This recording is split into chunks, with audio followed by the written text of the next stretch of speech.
मला चिंच खूप आवडते. मलाही चिंच आवडतात का? मग या खायला.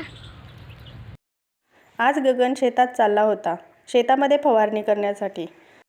फवारणी करण्यासाठी लागणारं पाणी तो भरत होता. त्याने पाणी भरून झालं आणि तो फवारणी करण्यासाठी निघाला. पण फवारणी करण्यासाठी निघालाय मामा, तर मग आपणही मागे लागलंच पाहिजे, असं म्हणून युगही त्याच्यासोबत लगेचच निघाला. युग गेल्यावर आपल्यासोबत खेळण्यासाठी कोणी नाही. मग काय, चिकूही त्यांच्यासोबत निघाला. मामा फवारणी करायला आणि युग आणि चिकू त्याच्यासोबत उन्हाळक्या करायला चालले होते. मामाच्या गावाला गेलं की मामाला अजिबात सोडायचंच नाही, असं युगचं असतं.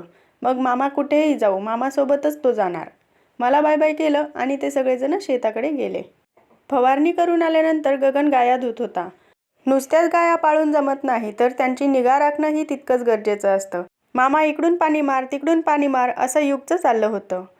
गगनचं मात्र एक गाय झाली की दुसरी गाय, दुसरी गाय झाली की तिसरी गाय, अशा सगळ्या गाया गगनने एकदम चकचकीत केल्या. गगनने चकचकीत केल्या म्हणजे काही फक्त गगन एकटाच गाया धुत नव्हता. त्याच्यासोबत अनुही गाया धुण्यासाठी गेलेली होती. वरून गरम गरम ऊन लागत होतं.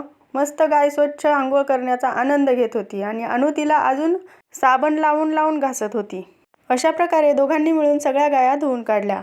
तुम्हाला माझे व्हिडिओ आवडत असतील तर लाईक, शेअर आणि सबस्क्राईब.